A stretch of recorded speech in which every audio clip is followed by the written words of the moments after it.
Greetings to everyone. Welcome to my YouTube channel, episode 3 Golden Rules of Accounting.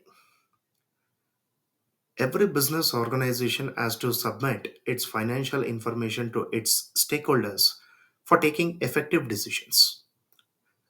The information provided in the financials should be accurate and provide a true picture of the company.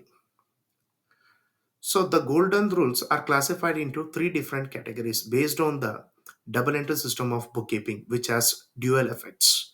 One is debit and another one is credit.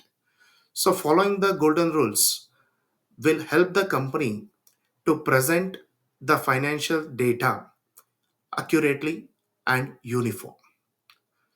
So in this video, I'm going to teach what are the golden rules of accounting along with the examples. So let's move on. So the first one is your personal accounts.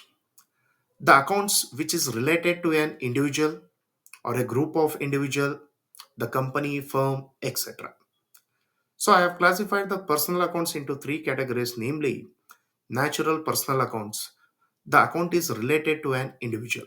For example, Narsimha account, Vishnu account, Abhishek Bharadwaj account, Nikita account, etc. The second one is artificial personal account. So in this account, it is not related to a individual person, but it is related to a group of persons working together in a institutions.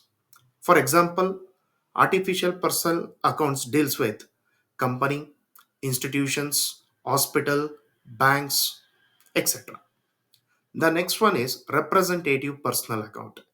The account is related to a person or a group of persons. Or in simple words, I can say all the future payments or future receipts are classified in the representative personal accounts in the form of outstanding or a prepaid. The rules for the personal account is like this: debit the receiver, credit the giver. Suppose if I am investing or depositing the amount into the bank is going to receive the money and the bank is said to be an artificial person. So debit the receiver. At the same time, if I am withdrawing the amount from the bank is giving the amount. So credit the giver. So this is the rules of the personal accounts. The second one is all about your real accounts. So real accounts, as the name says, all the accounts whose value can be measured in monetary terms, both tangible and intangible, which belongs to the business. So, in this account, I'm focusing on the asset, especially on the fixed time assets, fixed tangible and fixed intangible assets. So, tangible assets means, or tangible real account says, accounts where an individual can feel and touch. Okay, that is called as a tangible assets. For example, you can see land and building, machinery, furnitures, etc. Intangible real accounts. It is related to a goodwill, patent, trademark, copyrights, etc. Suppose for certain inventions, I need to obtain a license called as a patents. That is an intangible in nature. And the rule applies here. Debit what comes in, credit what goes out. Suppose when I am purchasing an asset, it could be machinery or it could be the furniture. The cash is going out. At the same time, the furniture or a concerned asset is coming into the business. So debit what comes in and credit what goes out. Here the payment, again, it is in the form of the cash which can be feel and touch. It is going out of the business. So the last one is your nominal accounts. So the nominal accounts, in simple way, it deals with all the expenses and the losses as well as the income and gains of the concerned business in the relevant accounting period. Now, what are the expenses here? The company has to pay every month a salary to the employees. They have to pay the rent.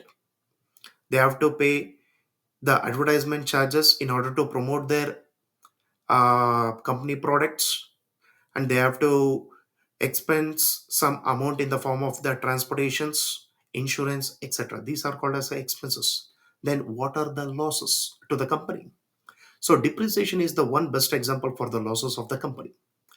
Well, depreciation means every time the whenever the company manufactures certain products using plant and machineries, the value of the machinery keeps on declining. That is called as a depreciation. So that is a loss to the business organization. Coming to the income, income means where, apart from the sales, apart from the direct revenue, in what other sources I'm going to generate the income. Suppose I've given the service to some other company XYZ, so I'm going to get the commission.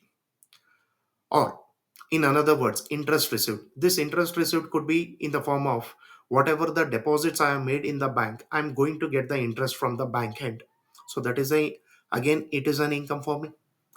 Then coming to the gain, what do you mean by the gain? Suppose I have a scrap assets. I will sell it and I will get some money. That is called as a gain. So the rule applies for the nominal account is debit all the expenses and losses and credit all the income and gains.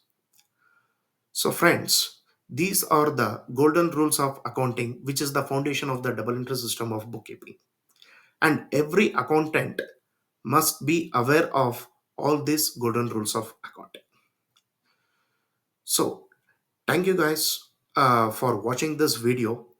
And if you don't subscribe my channel, please do subscribe and share this video to your friends.